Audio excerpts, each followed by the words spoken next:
Assalamualaikum warahmatullahi wabarakatuh. Yang saya hormati Bapak Ibu penguji uji kinerja mahasiswa PPG dalam jabatan Kementerian Agama Republik Indonesia tahun 2025. Perkenalkan, nama saya Mausuri STHI.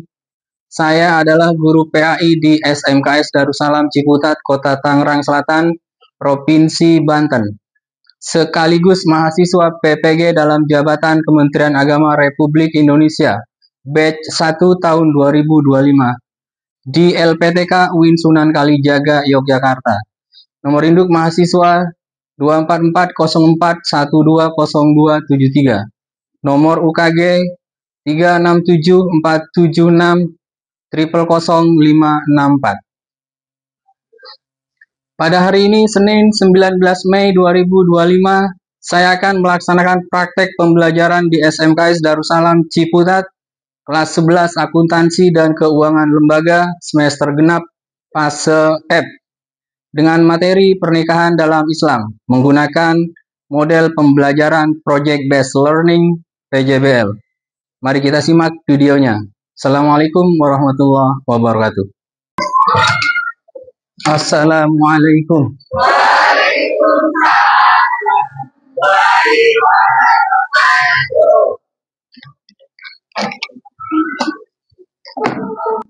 Baik, sebelum mulai pelajaran, coba berdiri semua.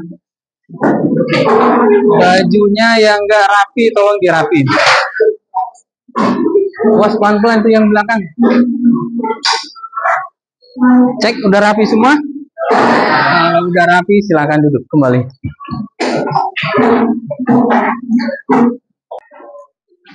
Anak-anak, apa kabar semuanya? Alhamdulillah, mudah-mudahan kita selalu diberi kesehatan oleh Allah Subhanahu wa Ta'ala. Amin. Sebelum kita mulai pembelajaran hari ini, silakan berdoa terlebih dahulu. Kita berdoa, mudah-mudahan apa yang akan kita pelajari bermanfaat buat kita semua. Silakan, siapa yang bisa mimpin doa? Ya, silakan. Siap, siap.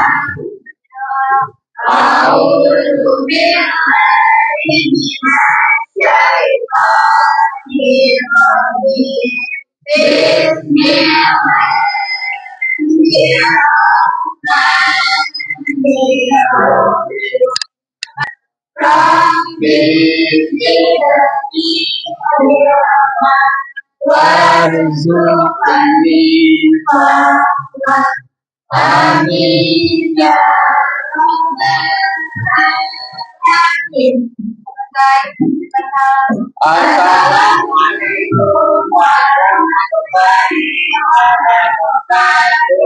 Assalamualaikum warahmatullahi wabarakatuh. Baik, kita absen dulu. Nanti yang Bapak absen angkat tangan ya. Abdullah Rifik. Oke, Ahwat Amira Maulida. Agustin. Oh, sakit. Sakit apa? Ada yang tahu nggak sakit apa? Dari hari kapan ini sakit? Oh, baru. Zaima. Oke, berarti yang nggak masuk satu doang ya, Intan sakit ya. Oke, sebelum kita mulai pelajaran, kita refresh dulu otak kita ice breaking. Oke, sekarang duduk dulu. Coba tangan kalian ke depan. Atau kalau enggak begini. Ya, kita nulis angka pakai jari. Yang serempak ya. Kalau Bapak satu, bilang satu berarti segi. Kalau dua, oke, serentak. Satu, dua, tiga, enam, 9, 10. Oke, sekarang berdiri.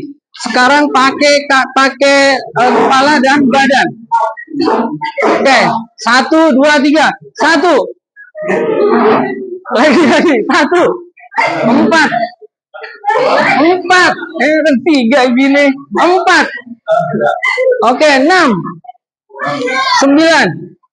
10. Oke, silakan duduk kembali. Jadi sebelum kita mulai pelajaran, Bapak pengen jelasin tentang tujuan pembelajaran kita hari ini. Kelihatan nggak di depan? Baik, yang pertama menjelaskan pengertian pernikahan menurut Islam. Yang kedua menyebutkan rukun dan syarat pernikahan. Ini nanti bahan kalian yang buat project nanti. Jadi hari ini kita belajar menggunakan metode ajar namanya project based learning. Jadi segala kegiatan kalian nanti harus dijadikan proyek, baik nanti berbentuk spanduk, infografis dan sebagainya. Oke, sekarang lanjut yang keempat. Nah, ini menyusun proyek tentang pentingnya pernikahan yang sah menurut Islam. Kemudian yang kelima, memperagakan hasil proyek dalam bentuk presentasi kelompok. Nah, ini nanti bagian dari terakhir pembelajaran kita hari ini. Nanti kita bikin kelompok diskusi berdasarkan kelompok yang udah kita biasa. Kemudian yang terakhir mempresentasikan. Baik, ada namanya pertanyaan tematik yang berkaitan dengan pernikahan dalam Islam. Pertama, kalau kita menganalisa, membaca dan menghayati tentang apa sih pernikahan itu, kenapa sih kita harus nikah, maka ada beberapa hal. Yang pertama, mengapa pernikahan dianggap sebagai ibadah dalam Islam? Ada yang bisa jawab? Angkat tangan. Ya, silakan berdiri. Coba diulangi lagi. Yang pertama, mengapa pernikahan dianggap sebagai ibadah dalam Islam? Yang pertama tadi ini. Sebagai perintah Allah dan sunnah Rasul. Oke, sebagai perintah Allah dan sunnah Rasul. Oke, kita lihat kenapa pernikahan itu menjadi perintah Allah. Oke, jadi dalil yang berkaitan dengan pernikahan itu yang pertama tentunya merujuk ke Al-Quran. Dalam Al-Quran sebenarnya banyak ayat yang berkaitan dengan pernikahan. Salah satunya dalam surah Ar-Rum. Nah, dalam ayat ini Allah berfirman, "Wa min ayatihi an khalaqalakum min anfusikum azwajan litaskunu ilaiha wa ja'ala bainakum mawaddatan wa rahmah. Inna fi dzalika laayatil liqaumin yatafakkarun." Jadi dari ayat ini ada gambaran bahwa kita hidup di dunia ini berpasang-pasang. Ada nggak hidup di dunia ini nggak berpasang-pasangan? Yang terakhir lah ayat liqaumi yatafakkarun. Kita dianjurkan, diwajibkan menikah bagi yang mampu agar kita ini kita ini kaum yang berpikir. Manusia itu namanya al-insan hayawanun natik. Manusia itu adalah makhluk yang berpikir. Sekarang kita saksikan video yang kaitan dengan pernikahan. Fenomena pernikahan dalam Islam. Dalam video ini nanti kalian bisa dijadikan gambaran. Nanti skema atau struktur atau bagan atau infografis yang kalian bikin, kira-kira nanti sebagian besar ada di sini. Coba kita lihat dulu videonya. Kembali lagi bersama Semangat channel edukasi, motivasi, dan karir. Kali ini kita akan belajar tentang tujuan pernikahan dalam Islam. Tentunya kita sudah tidak asing dengan istilah pernikahan. Menurut sebagian besar ulama, hukum asal nikah adalah hubungan dalam artian boleh dikerjakan dan boleh ditinggalkan. Oke, ini gambaran tentang video yang berkaitan dengan pernikahan. Oke, sekarang dibuat kelompok sesuai kelompok yang udah di ini. Yuk, sekarang buat bikin kelompok. Kelompok 1, 2, 3, 4, 5, dan 6 ya. Oke, silakan.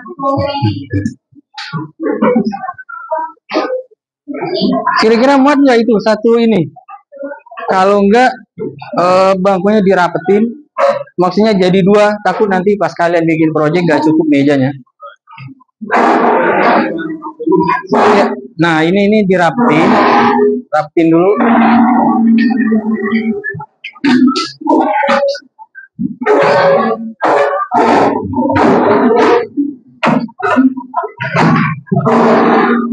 Oke, awas kabel ya.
Udah, oke, kalau selesai tinggal presentasi per kelompok.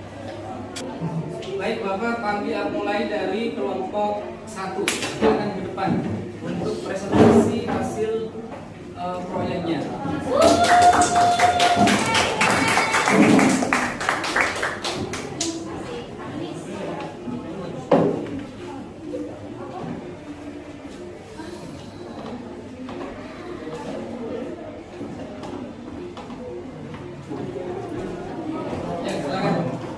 Assalamualaikum warahmatullahi wabarakatuh.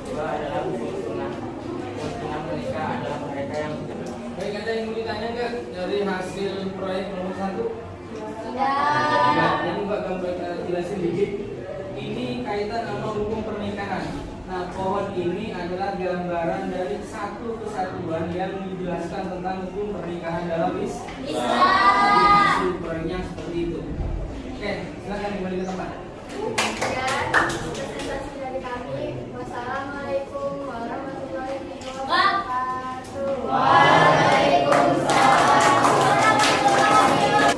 Sekarang berikutnya kelompok 2. Kalian paham kenapa ini seakan-akan kayak rumah kemudian disekat jadi 2. Ini kalau diibaratkan kamar berarti mereka sebelum jadi suami istri ini kan bakal.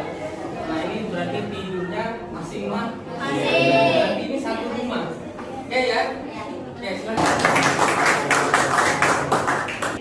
Assalamualaikum warahmatullahi wabarakatuh. Waalaikumsalam warahmatullahi wabarakatuh. Punya tetap, keturunan kita, musik wajah hati, punya rumah. Jangan dipersulit dengan menambahkan syarat seperti ini apa cincin nih? Nanti. Iya, itu cincin, Pak. Oh, emang kenapa kalau syarat minta cincin? Dari Allah, Pak. Ini cuma buat gambaran ini doang. Oh iya, misalnya dari pihak perempuan minta syarat minta cincin, itu mau nggak mau harus penuh. Berarti kalau mempelai laki-laki selama mampu. Kalau tidak mampu diselesaikan dengan jalan musyawarah. Presentasi dari kami. Wassalamualaikum warahmatullahi wabarakatuh.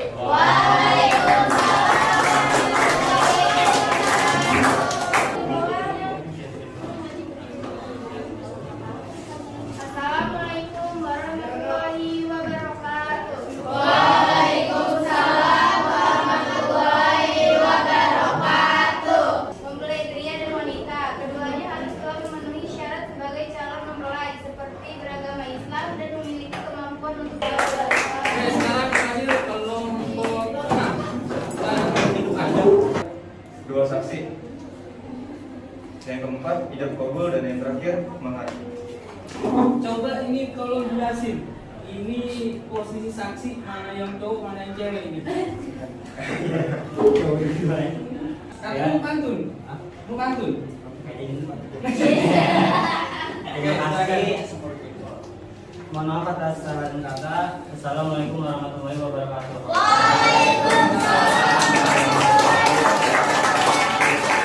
Oke, demikian presentasi dari semua kelompok yang hari ini alhamdulillah menurut Bapak itu bagian dari hasil karya terbaik dari kalian. Baik, anak-anak sekalian, sekarang kita sudah sampai di akhir pembelajaran kita hari ini. Kita refleksi dulu sebentar. Apa yang kalian pelajari dari tadi kaitan sama pernikahan itu tidak jauh dengan kaitannya apa dalam keluarga. Segala bentuk persiapan, rukun nikah, syarat nikah dan sebagainya itu nanti kembali ke keluarga. Makanya dari sekarang jadilah anak yang rajin, jadilah anak yang nurut sama orang tua. Karena nanti kalian pernah dengar mungkin rasain nanti kalau jadi orang tua. Itu bahasa yang pasti akan terjadi ke kalian. Maka dari sekarang sayangi, cintai, hormati orang tua kalian, sayangi guru-guru kalian, lingkungan kalian, karena dari situ terjadi harmonisasi awal. Paham ya? Nah, sekali lagi nanti implementasi dari apa yang kalian kerjakan, perbuatan baik yang kalian kerjakan itu akan kembali ke kita semua. Termasuk nanti mudah-mudahan kalian semua mendapatkan jodoh yang sakinah mawaddah dan warahmah. Sebelum kita akhiri, ada hal-hal yang perlu saya sampaikan. Keteladanan seorang tokoh Islam dalam pernikahannya. Bapak contohkan misalnya Nabi kita Muhammad SAW itu adalah satu contoh umat manusia terbaik yang harus dijadikan contoh dalam pernikahan beliau. Beliau menikah pada saat umur 25 tahun, nikah dengan siapa namanya pertama istrinya? Siti Khadijah ini pada saat nikah berumur 40 tahun. Dasarnya apa? Dasarnya Siti Khadijah itu cinta pada Nabi, kejujuran Nabi, ketelitian Nabi, dan yang paling penting yang dijadikan syarat itu kejujuran. Awal pertemuan Siti Khadijah dan Nabi itu berdagang, akhirnya timbullah rasa cinta. Siti Khadijah ini janda ya, sebelum nikah dengan Nabi dia udah janda 2 kali. Pelajaran hikmah dari itu diambil oleh Siti Khadijah bahwa dengan Nabi hidupnya lebih nyaman dan tentram. Mudah-mudahan kita semua menjadi umat Nabi yang dan mendapatkan syafaat. Amin. Baik, sebelum kita akhiri pembelajaran hari ini, kita baca doa penutup. Siap.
Siapa kita? SMK Nasal. SMK